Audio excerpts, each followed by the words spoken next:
Good day, good Saturday, good day from all over uh, the nation. I am excited. I'm happy that this is a day that we've never seen before, we'll never see again.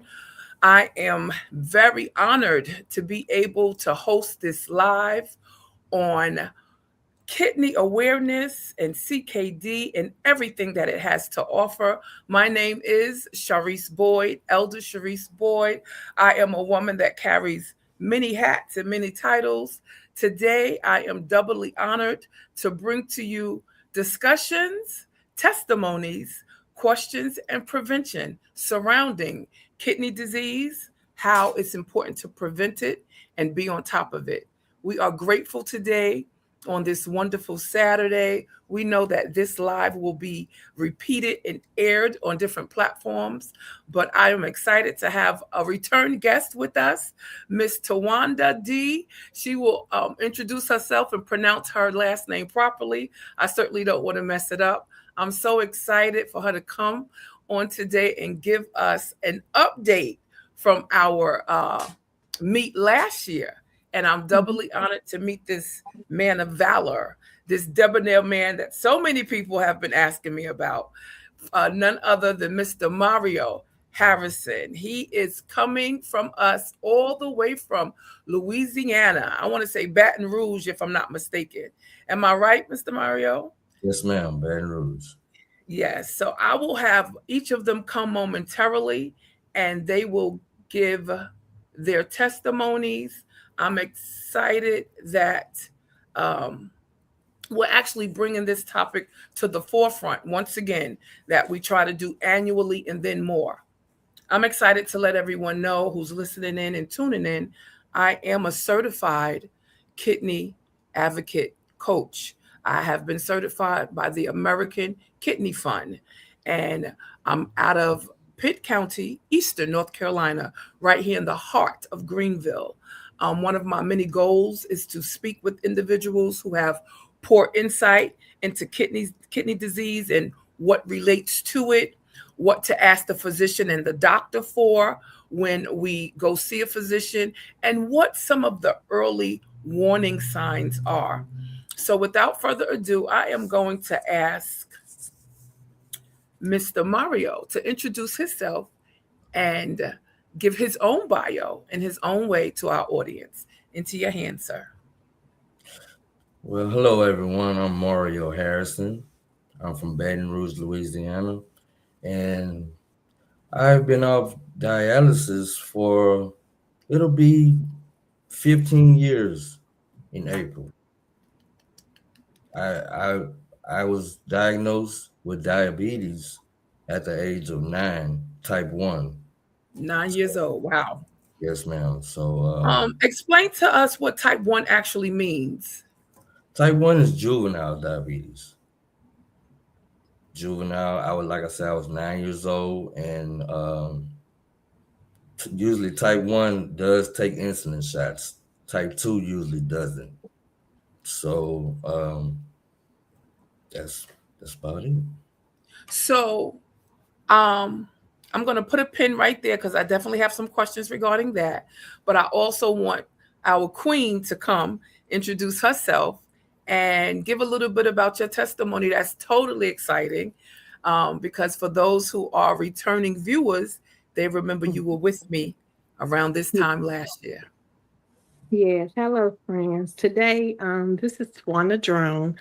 Um, where to start? I found out that I had diabetes type 1 when I was 14. Um, received I right soon after that, I received getting on insulin dependent and wind up later with kids and all, I wind up getting on dialysis.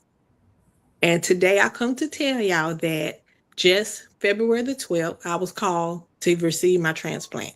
So now this year I have my pancreas and kidney transplant. Yay! We got to Amen. stop and Amen. pause for that.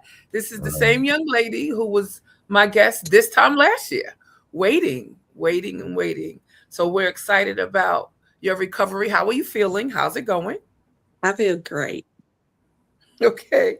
And Mario, I want to share with our viewers and listeners how you stumbled across my vision.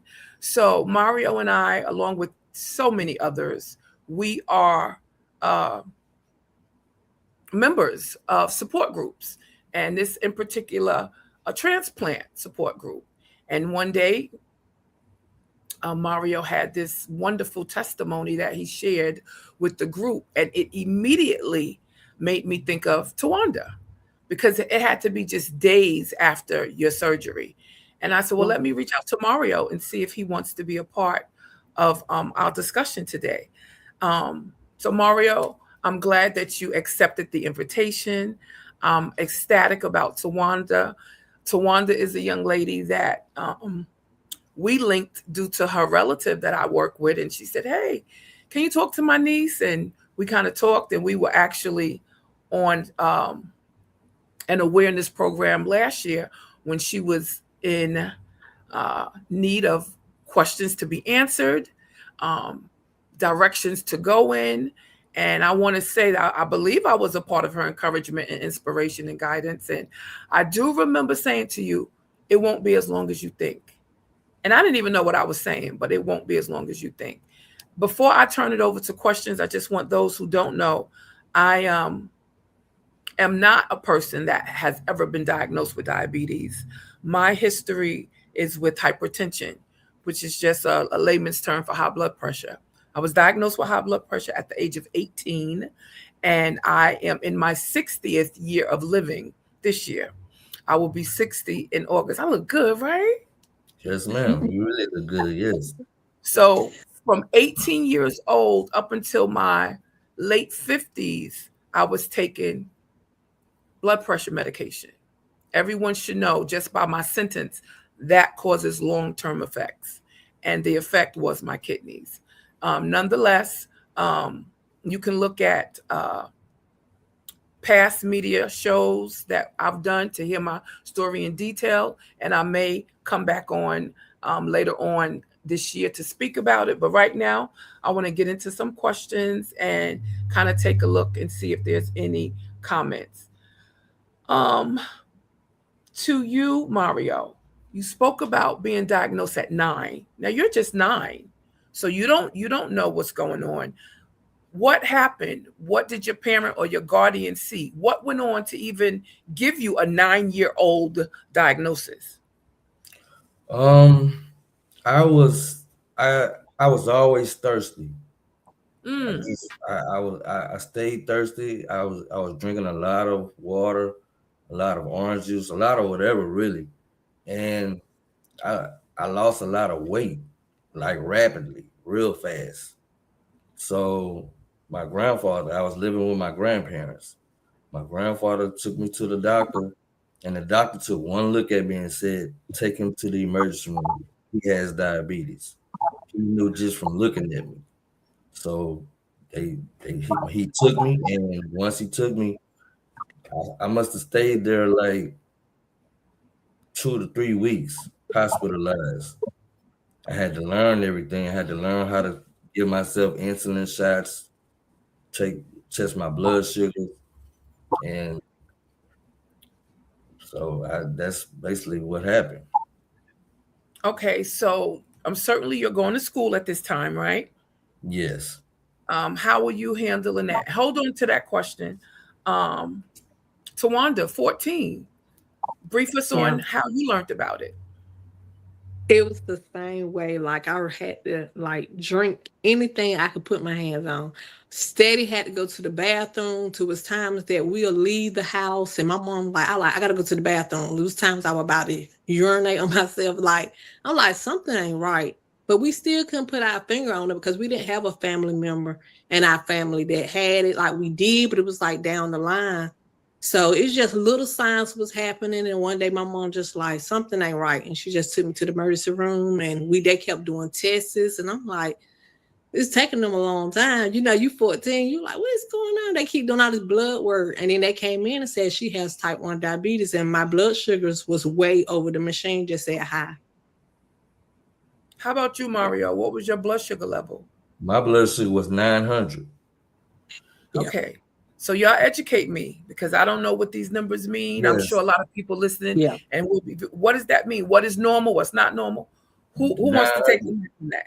900 is super high. Like she said, it on your machine that you test at home, it doesn't even read 900. It's just gonna say high. Okay. Yeah. And like she said, I had to use the bathroom. I had to urinate a lot. Like almost every 5 to 10 minutes, I was using the bathroom. So Tawanda, what is? Give me a normal level. Educate me. What is a normal level?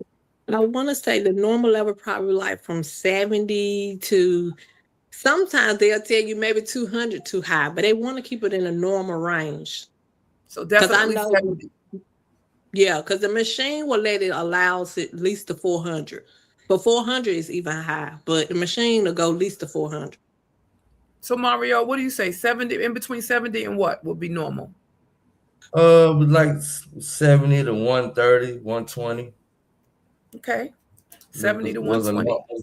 yeah. That's a good blood sugar for you. Yeah. Okay. Okay. And thank you for that. This is I know a lot of things, but I don't know not as much as I should about diabetes. First of all, as I even share with people, until it hits close to home, you really have poor insight into these things. Okay. When I was diagnosed with kidney failure, I argued with my kidney doctor tooth and nail. I said, "What do you mean? It's nothing wrong with me. I feel fine." You know, and we'll get to talking about that before the end of the show. My next question, I want to pose this question to you, Mario. Tell us a little bit about the ups and downs, of your journey. Give me some when you were growing up with this disease, and then share with us after you receive your transplants. What are the pros and cons to it, the ups and the downs? The ups and downs were I honestly I really didn't do like I didn't take care of myself like I really should have. And I guess it was because I was so young. Like I would try to beat the system. I would take extra insulin if I knew I was gonna eat something sweet. And my grandmother would tell me, "You're not doing nothing but harming yourself. Hmm. In the long run, it's gonna affect you in the long run." And she was telling the truth. Yeah, that's how I ended up on dialysis, my kidney failing, because I had high blood pressure for a long time and didn't even know it. And so, like, I went to the doctor, and he told me, he said, "You're headed toward dialysis." So I I was at a stage 3, and he was like, "You can start dialysis now, or you can get more sick." So I figured, let's do it now. So I didn't have a lot of fluid gain like most people do because they don't know. So I started then, and I was like one of the youngest in the clinic that I was going to. So let me I stop didn't you do right there. So how did you okay. feel? Were you happy? Were you embarrassed? Were you angry? I What were your was feelings? I was scared. I was Scared. truly scared. Yeah. Even though I had a cousin, a younger cousin, that he was on dialysis. Ah, But yes, but he wasn't a diabetic. He used to okay. lift weights. He used to lift weights, and the amino acids ate a hole through his kidneys. I So love that's that you how. said that. Let that Yes, let's ma'am. let that marinate. It's important to know that it doesn't always have to stem from diabetes. It doesn't always have to stem from high blood pressure. And I was in dialysis with a gentleman who didn't have any of the history medical conditions that the three of us have. It was similar to something with his muscles as well. So tell me, repeat that a little bit more regarding you said your cousin with Yes, ma'am. amino acids. Tell me a little bit about that. I don't It know wasn't too much. diabetes. Okay. No, I just know, like I said, it's like a powder that he used to drink, for his muscles, Yeah. and they ate a hole through both of his kidneys. So that's what damaged his kidneys, and that's what started him to have to do dialysis. Wow. So he would always try to tell me about it, and I never wanted to listen to him because I was like, my doctor told me I'm headed there, and I know that was mean. I should have just listened to see what he had to say, but I didn't. So and I had to get on myself. So but when I got on, I realized a lot of things that he was doing he shouldn't have. Okay. But it helped both of us. But he passed away. He wasn't able to get a kidney, and I was able to get. I had to get 2 kidneys. Tell So I us, had okay. 2. Oh my gosh. And that's good. And that's what I want you to share. Just before you share that, this is what I do know. I know that, one, you have to be able to be eligible to even get on the list for a kidney. Yes. So when you initially started talking, and Tawanda, I know you heard it too. He was like, I wasn't doing what I was supposed to do. And I'm saying in my mind, well, how did you get a kidney? But then you finished and you said, but I was young then. In order for you to even become eligible, you have to kind of be, what's the word? In alignment with the things that you're supposed to do. And I heard you say too, and I want to pause on you for that. I want to get some feedback from Tawanda, and I definitely want to hear about your 2 kidney journey. Tawanda, share with us about some of your fears and things that you didn't know real briefly, and then let us know how light got shed on your questions and concerns. When I found out, I was 3 months pregnant. They said it's my doctor. I went to my diabetes doctor, and they was like, we want you to go see a neurologist. And I said, okay. I get there, they're explaining what's going on. I'm like, you talk about dialysis, like, what's going on? He's like, well, you is stage 3. I said, well, what happened to the stage 1 to stage 2? Like, no one told me. Y'all been doing blood work all this time, and y'all wait till I'm pregnant to tell me this. So I was devastated. I'm crying. And he was like, it's okay. You young. He was like, you could get on the transplant. I'm like, he said it like it was so easy. And I'm like, but still. I said, so what do I need to do? Can I take some medicine? He was like, no. Just go home. And they gave me this whole list of what not to eat. And I'm looking like, I'm already diabetic. I can't eat this. I said, I might as well just don't eat nothing. You know, that's how I felt. So Frustrated, I did. Yeah, I was very frustrated. I went home. I changed my diet and everything. And after I got sick, I forgot what I got sick with, but I wound up in the hospital. And the doctor was like, it's time. And I'm like, time for what? And I'm upset all over again. And so they went on to set up surgery. And I wound up finding out, like, I had blood pressure problems too. Blood pressure came in, my head was hurting every day. I went to the emergency room. They were like, we surprised you still walking. Like, your blood pressure is high. I did experience the puffiness in my legs, my feet, my face, and all of that. And I was headed there. And once that happened, I wound up set up my surgery, and I wound up getting on PD. So I had like a tube in my stomach, and I used to hook up to the machine every night. Okay. We need to break down what PD means, because remember, we have people looking. We don't PD. What's PD? Yeah, it's peritoneal diabetes. Not diabetes, peritoneal on dialysis, because it's 3 different dialysis you could do. I wasn't educated about all the ones, because a lot of times they just throw stuff at you. He like, you young. You might not want to go to the in-center. So he was like, I think by you being a mother, you could still live a normal life. And he said you could do PD at home. You just got to take care of yourself and keep stuff clean. So I decided to do that, but I have to do it every day.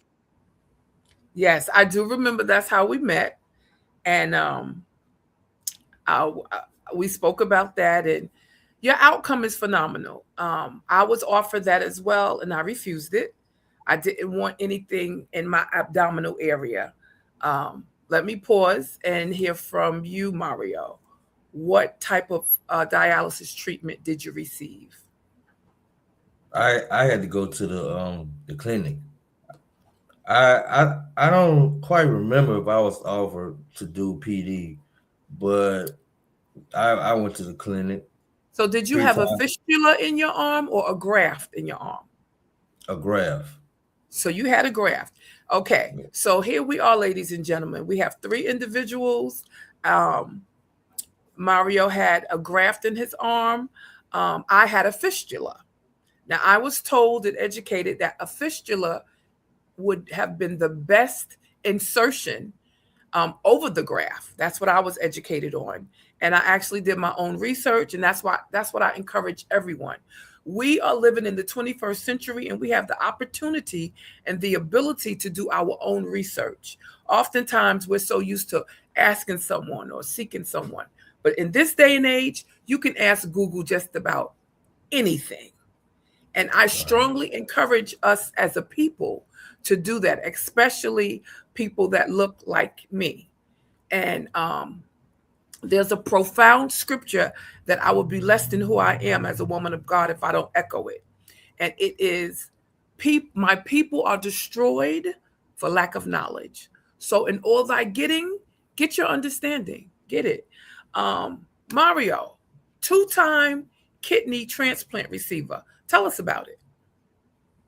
Well, my first one was the kidney and pancreas, and my pancreas still works.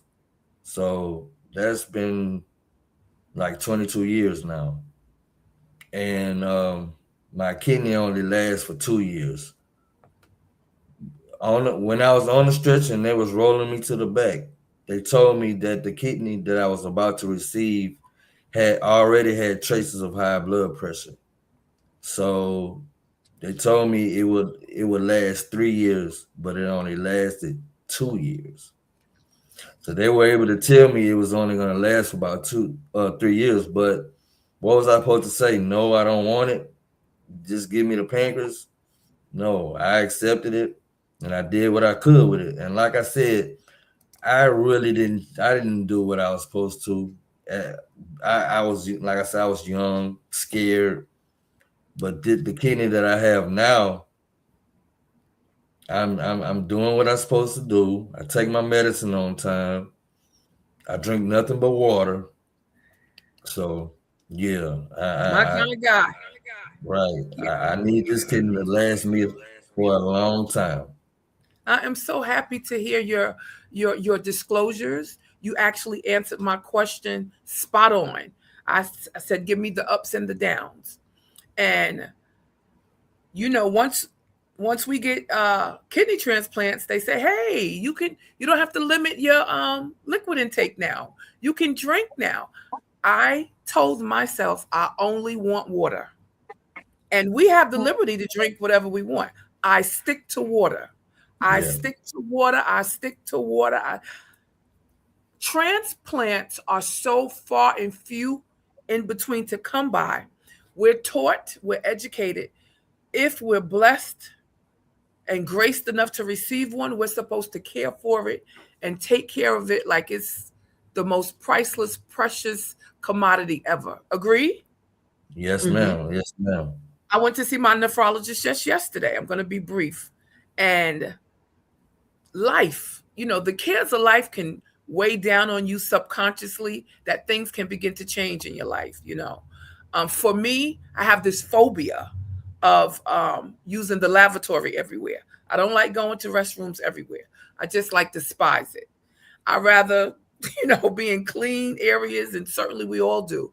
So being a woman, I was limiting my water intake because I'm a field worker.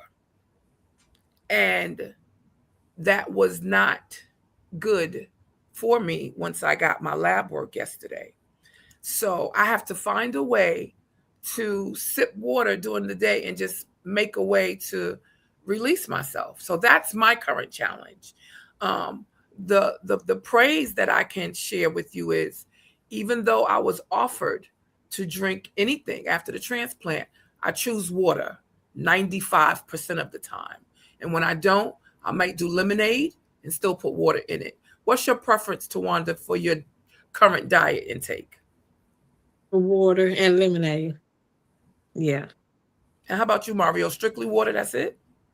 I've been strictly water for about 3 months now. I used to drink Kool-Aid a lot, but I realized that I still need to Yes, Yeah. and I still needed to take care of my pancreas because Mm. it wouldn't be the packs of Kool-Aid that you put in your water that's sugar free.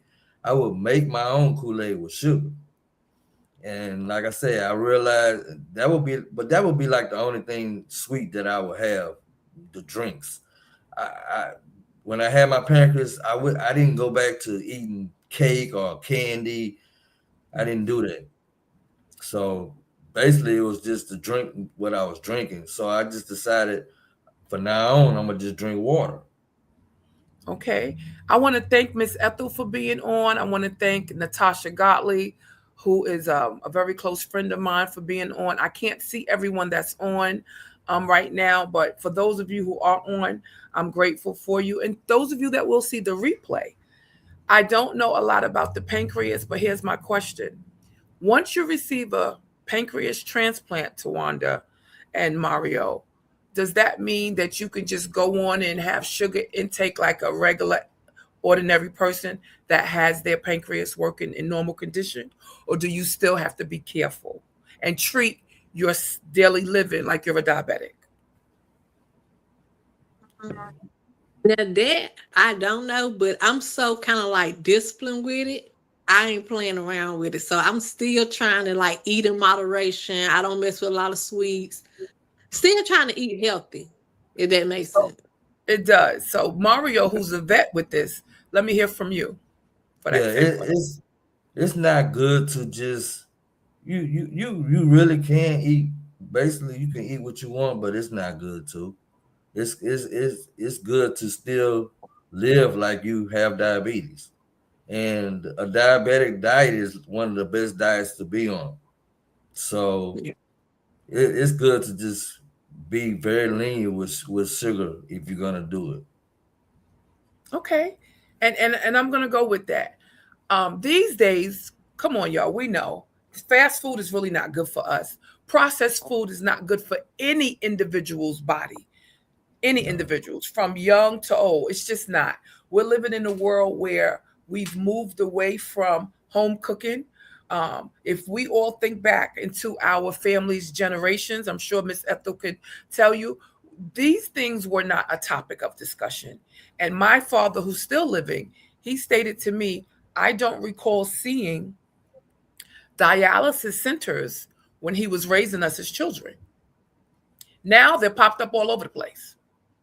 Right. And I'm letting you know, I haven't heard the word kidney failure as much as I do now. And it's hitting close to home. It's amongst my peers. It's in the circle of my support groups. It's in the church that I attend to. It's my neighbor. It's a relative. Do you guys agree or disagree? Yes, ma'am. Agree. I agree totally. Yes. And we're hitting um, kidney surgery, dialysis. So I'm at a cross. Now this is Sharice talking personally. I'm at Mhm. crossroads with it. I believe that we as a people, we can fight against this as best we can. Can we always do it? Absolutely not. Why? Statistics show it's amongst the African culture primarily. I've sat in deep discussions with this, and I've um, dove into our cells, our blood cells, and our chemical makeup as African rooted individuals. Okay, I was honored to sit on a panel where we got deep into the heart of the matter. So I will surrender and say, okay, I see where you're going. At the same time, everyone doesn't have it genetically. It comes Right. about with what you said, Mario, with your cousin. It comes about with what we put inside of our bodies. So it's Right. important, though it's challenging sometimes, to have home cooked meals. Are the both of you investing in that? And if not, what is your daily food intake way? Tawanda, you first. Yeah, for the most part, what I could tolerate. Because by me being just had, I still had acid reflux a little bit. So I'm trying to eat things to soft. like mashed potatoes, stuff at home, like rice, stuff that's, soothing to my throat. So yeah, it's best to eat at home. Cook, buy your food and cook at home. And it get expensive too. It does. Mario? Yes, I cook a lot, and I don't eat fried foods no more. So I'm eating a lot of baked foods and a lot of fish, chicken. Trying to stay away from pork too. If I do eat pork, it might be ham or in the morning for breakfast or something like that. But you gotta stay away from all the sodium foods that have a lot of sodium, and I definitely don't cook with salt at all. So yeah, I try to stay out the restaurants. Yeah, I'm with you. There is no salt in my house. You won't be able to find it. There's no salt in my house. I have become the mushroom queen. I do everything with mushrooms, and people be like, mushrooms. And in conversations, people will, just ask, what do you like? What's your favorite food? And I tell them looks can be deceiving because I am a vegetable. I love vegetables. Mushrooms, Right. I can eat them every day. 70 Yeah. ways to Sunday. I can create ways. I have some in my refrigerator today that's going to probably look like steak when I'm done with it because there's so many different types of mushrooms. And I don't like solid meat. I try to stay away from it. Chicken just doesn't taste good to me anymore. Definitely don't like steak. I might have a spell where I might want to need a little oxtail a little bit, but I'll try to be real cautious, very, very rare. And like you, Tawanda, my Mhm. digestive system has changed. It's probably coupled with my age and the kidney transplant that I have. Yes. So um, I'm happy to announce I'm about um, 3 years and change into having my kidney transplant. I was blessed to get a 23-year-old's kidney transplant, so that was a plus for me. Like you, Mario, I had accepted um, a hepatitis kidney if one became available. I had just settled for it. Like you said, when they give it to you, what are you going to do? Say no? And it's something you can say no. People have said no, but I did uh, say that I would take one. God blessed, and I didn't have to have that type of a kidney. So I know that we cannot reverse the changes in nearly mostly all cases. So, to the audience, our kidneys can start off from birth to adolescence, toddler age. Well, let's just say 100%, working 100%. As your age goes, as time goes on, um, 60 years old is when you need to start asking your family physician to take some blood work to check your kidney level function. Because by 60, I can almost guarantee you it's not at 100% anymore because of life. It's just been decades and decades of being alive. Who wants to add to what I have to say? Everything that I'm saying is written. Anybody want to add to it? Yeah, like you said, you basically as you get older, things change. So you basically have to get tested, and because kidney CKD, which is chronic kidney disease, that's a silent killer. So we have to stay up on it. I advise everybody to get tested to get their. I crack a joke. I say, like I tell my friends, have you got your kids checked? My kids? What you mean, my kids? Your kidneys. So yeah, you have to stay up on that, and especially by us being African Americans. So yeah, you have to really stay up on that. Okay, well, listen, you told me that you can talk. What else you want to add to that? Come on and talk about it. What else you want to add?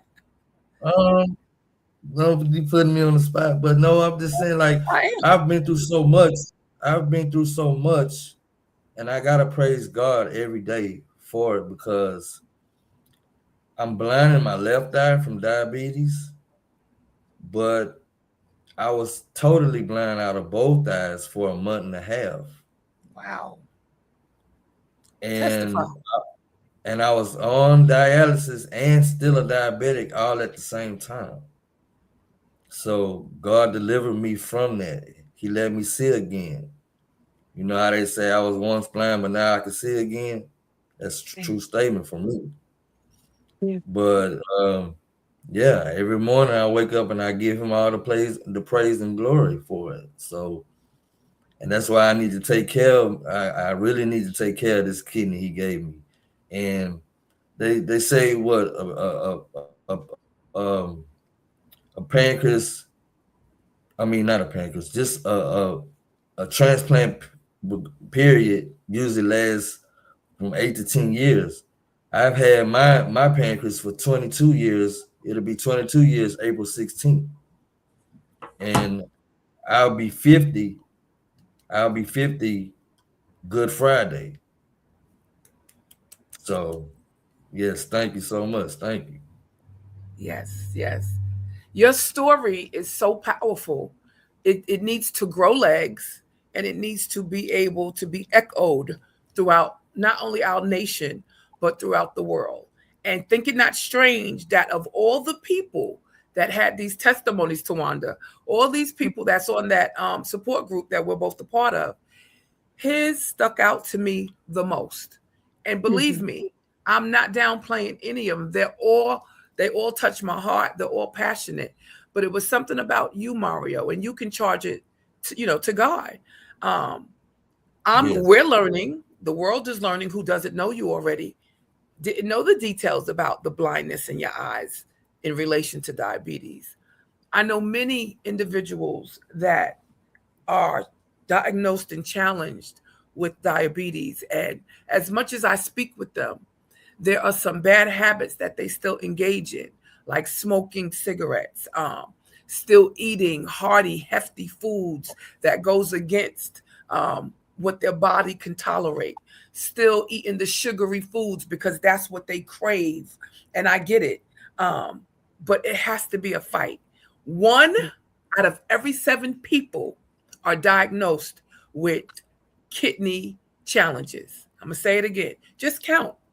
One out of 1, 2, 3, 4, 5, 6. That 7th person has it. That 7th person. So it's closer to home than we think. And as I forestated, we don't let this really marinate in our thought pattern until it hits close to home. As much as my immediate family and close friends loved me, they had no idea what to say to me or how to govern and guide me. So again, to our audience, join support groups. Tawanda, I don't know if we've talked to see if you've joined one yet, but Yes. we did have this conversation. When I tell you it's beneficial, it's beneficial. Yeah. I have a piece from last year when I made local news, and I'll probably post it. I got diagnosed with a deadly disease. There's a deadly disease that you can get from being on dialysis as a woman that's over 50. That's um, usually leads to death. And I had it. Uh, I'll keep you guessing so that you can go find it, and I'll um, list it so you can view it. And I overcame that. Mario, you're telling me that you was temporarily blind in both eyes, and you overcame that. Tawanda shared with me recently what her feelings and emotions were right after her surgery. And I'll let her share that with you at this time if she so feels like it. Because it's not all whistle and Dixie. People think that because I have a transplant, oh, I'm cured now. I can lift 50 pounds now. Oh, you can do this now. What do you need my help for? But it's not like that. A transplant is the highest form of treatment, but it's not a cure. here. Go ahead, Tawanda. Yeah, I was just about to say that. I had to learn that too because I felt like once I got it, I could live a normal life, which you can, but it's just a treatment because it could fail. And some people have 4 kidneys, you could get multiple because it could fail you. So you just had to treat your body and stay healthy and do the things that your doctor tell you to do so you can keep that kidney as healthy as you can. Yes. Now let's get a little Can I personal. say something? Yes, Mario, please. Yes. I have a friend that passed away, and her funeral is today, matter of fact, going on right now. She's had 4 kidneys transplants, and 3 of her kidneys were from relatives, and the doctor told her not to use relatives no more. And she and her brother's wife gave her a kidney, and but she had heart problems too, so that's what made her pass. So yes, you can have transplants, but you got to take care of them. But I never knew why hers would always reject though. So you just got to know what you're doing and know what's going on with it. Absolutely. Everything is on a case by case basis. Each patient's situation is on a case by case basis. Echo her name so that we can certainly keep her family in thought and in prayer. What's this individual's name whose homegoing service is today? What's her Her name? name is her name is Lakeisha Hall. Yes. Lakeisha So Hall. to Lakeisha Hall's family, we certainly want to hold you in high thought and pray your strength as you get through this. One of my closest and dearest friends who actually guided me to every stage that I've met, the CKD, the acknowledgement of it, the questions. She recently passed a few months ago, and I did want to dedicate this month's show to her. Her name is Sheena Perez Billups. We hung out for years growing up. Young adults, we hung out in the clubs. This is when I had one foot in church and one foot in the clubs, and she was just fabulous. She was just a fabulous young lady. Had no idea that she had kidney failure, had no idea that she was on dialysis, had no idea that she was a diabetic, had no idea that she had lupus. That's how fabulous she was when she stepped out, right? So when I begin to share and disclose to my friends that, hey, they're threatening to put me on dialysis, I need to meet with y'all and talk to all my close people. They said, why don't you talk to Sheena? She has a transplant. And I'm like, Sheena? Sheena that we ain't got with? So in my mind, I said, if she could do it, I could do it. And she was the only one that convinced me. No social worker, no doctor, no family member. I told her I'm ready to go to heaven. I'm not getting on no machine. I'm too young for that. That's not me. I don't look like those people, and that was my ignorance. Because when I got into the dialysis center, I did my dialysis at home. But when I got into the dialysis center, there were people younger than me, teenagers. Tawanda, anything at all that you want to add to this as we're coming up on about 17 minutes left, anything at all, Tawanda? To the people, because this is not really about us. Do we all agree that this journey we're going through for somebody else too? Yeah. I just wish that's why I didn't mind doing this today. When I was 14, that I had somebody my age to be able to say the do's and don'ts, even though everybody's journey is different, but it's still good to have some insight on what you're going through and how things gonna be. And like you said, just because you have a transplant, that don't mean your life will be perfect. Because I did suffer with a little depression after the transplant. Because I'm like, how I'm gonna do this? And some days I didn't feel good, but I'm getting through it, and I'm healing, and I'm in my recovery, and I'm doing good as of now. Yeah. Good. Thank you for disclosing that. After surgery, it can become quite depressing. I had bouts of that as well because I was isolated by myself for 3 months, more or less. Remember, our immune system cannot have a lot of people around us, germs, cough, flu, none of that. Mario, anything that you like to add, anything at all, feel free. You just have to have a good support system after you have a transplant, because it's a lot you have to go through. You got to be strong. And I want to say, when I had my second surgery, I stopped breathing, but I didn't know, they couldn't tell me why. To this day, I don't know why. I was talking to my dad, and I was telling him it's getting hard for me to breathe. And the next thing you know, I was on a breathing machine, and they told him that I had 3 days to be on it. but I started breathing the next day on my own. So I give all praise to God for that. Like I say, God has had his hands on me for a long time, and he still does. My And that's because you recovery, have both my recoveries been kind of touch and go. go ahead. No, you go ahead. Yes. I like I say, God has been with me from for a long time. He's still with me. Like I honestly feel like I should have been dead from all the stuff that I've been through. But he has the last say so with that. So I can't say, I should have been dead because he knows. I have a lot here to do. And I even plan on writing a book. So yeah, I give all Awesome. the praise to Awesome. him. Yes, the more you talk, the more your testimony becomes more profound. We're talking you stop breathing. We're talking blindness. We're talking double kidney transplants. We're talking a pancreas transplant. Um, it's certainly safe to say you have work to do. There's other individuals that need to hear your story to be encouraged by your story. So we certainly thank God and applaud you for your efforts.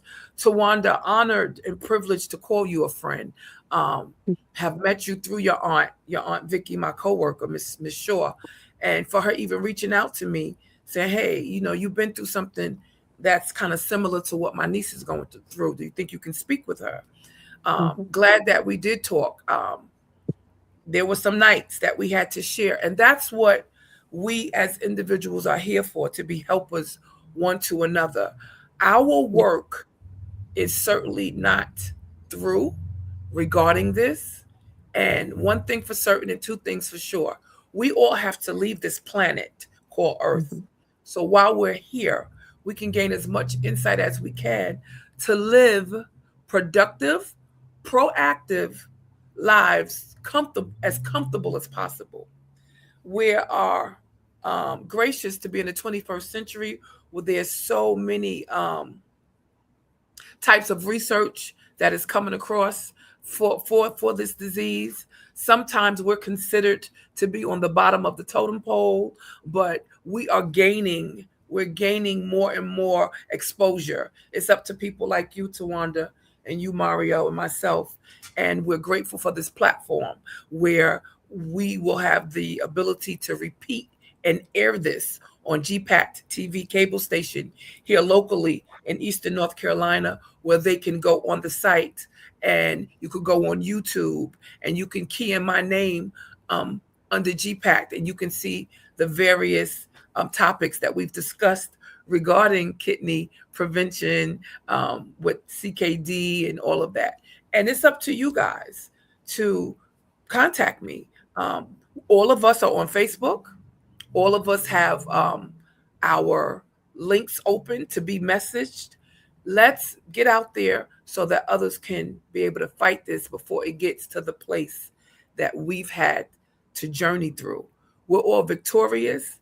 And a question is always asked: you don't look like, have you guys gotten that? You don't look like, and my question is, what is this supposed to look like? Have you gotten Yeah. that? Wanda, have you gotten that, Mario?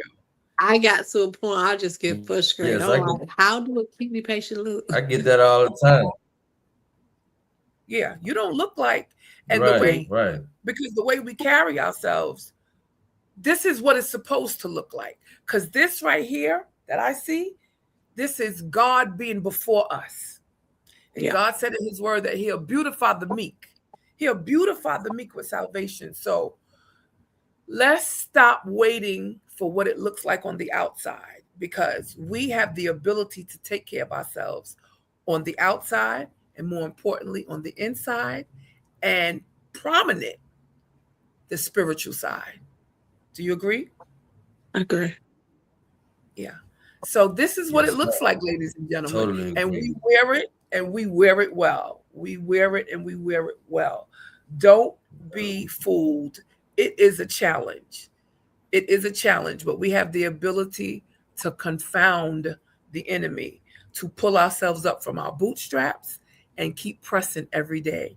I just want to remind everyone, um, get your annual checkups. We live in a nation where health insurance is attainable, whether you're working or not. It's attainable. Unfortunately, the male gender seems to frown upon going to see the doctors. Mario is an example that they should go see doctors. The male population should. How do you feel about Yes. that, Mario? I don't know why. I don't know why males are scared. I guess because they don't know. They're scared to hear what the doctor has to say. But I guess I could say I was kind of like that at one time. But yeah, you got to get over that. You got to go to the doctor and get checked out, so you know what's going on with yourself, and so you can do what needs to be done. Yes, yes. Regularly. Let's say even if you do it once a year. If you want to do it once a year, ask these key questions. Hey, can you check my kidney functioning? Say it. Because avoiding it will make it worse. And from what I hear, it's a painful journey if you don't get treatment. Case in point, you can get fluid buildup. I've had fluid buildup. You can have pain in your joints, especially in your legs, with tingling and burning. Your energy could become so low, you can only take a few steps and you're out of breath, you're tired. Your sleeping pattern becomes non-existent with sleeping and definitely uncomfortable. I'm speaking from personal experience. And this is when I did not know what was going on with me. And this is when I was going to the doctor regularly. And oftentimes, and you'll hear it in your research, ladies and gentlemen, it's unfortunate that we're a day late and a dollar short. We find out when it's stage 3. We find out when we're almost at dialysis points, which I don't like. So here we are. We're the mouthpieces to say, hey, make an appointment this week to go get a checkup. Well, Sharice, what am I going to say to them? Make sure you get a urine. Make sure they pull your urine. Do your blood levels. And just tell them, check my sugar level. Check my kidney level function. Check my my blood pressure. Blood pressure, important. Sugar level, important. What else? What am I leaving out? Because protein can be found in your urine, blood can be found in your urine that you can't see. Only a microscope can see. An ounce of prevention is worth a pound of cure. Right. Am I right? And treatment, early treatment is always a plus. So right now, we are the bootleg physicians right now. We are the unauthorized physicians. We are the self-appointed physicians, encouraging everyone to get out there. Get out there before it's too late. Isn't it easier to get a checkup than it is to get on a machine? Yes. Yes, Mario, you have the floor. You got the floor. Tawanda, you got the floor, and then we're going to end it. Floor is yours, Mario. I just want to encourage everybody to do like you said. Go get checked. Go get your kidneys checked, your blood sugar checked. Just go to the doctor and get checked. And whatever he says, do it. That's about all I have to say. And I want to thank you for inviting me to this platform, because I was real nervous at first, but I'm good. I'm glad I took the invitation, and I will keep in touch with both of you guys. Thank you so much. You are quite welcome, Mario. Is there anyone you want to shout out? Anyone you want to give recognition to that you may see on the line that I can't see? To everybody I invited. Hopefully they know it was Eastern time, like because we are an hour behind you guys. But I will let them know that it will be shown again. So to check it out. Absolutely. If they happen to see it on YouTube, let everybody check a like mark. Let them subscribe. They can come right back here on Facebook and see it. You have my direct contact number, and we are certainly honored and glad to have you.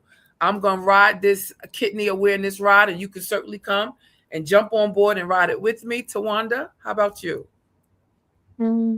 Y'all said most of everything, but yeah, make sure you go to your doctor's appointments regularly, do all the checks and stuff, and eat healthy and clean, and try to exercise. They say that all the time. Try to walk. You don't have to go lift weights or anything, but just try to circulate things and walk on a daily.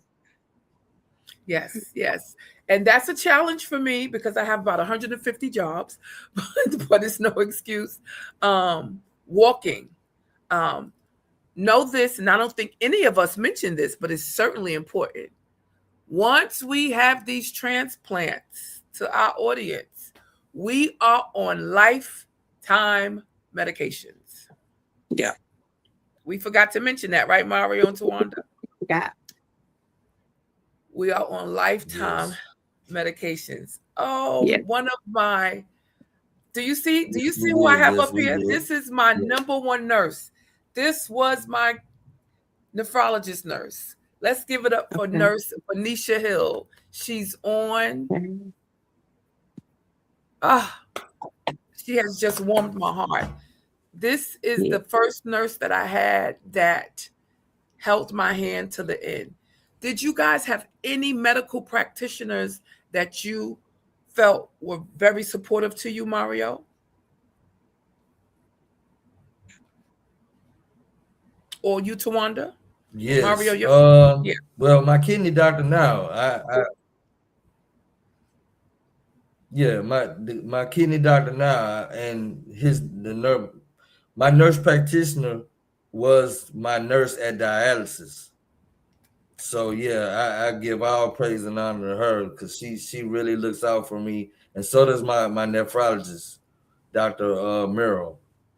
Same here. I will be letting them know to look at this when it reads. Yes. How about you, Tawanda? At first I was kind of stubborn because I went into like, they don't know how I feel. They can tell me all they want to. It'll get better. So I went in stubborn. I wasn't trying to listen to them because I'm like, you trying to hurt me.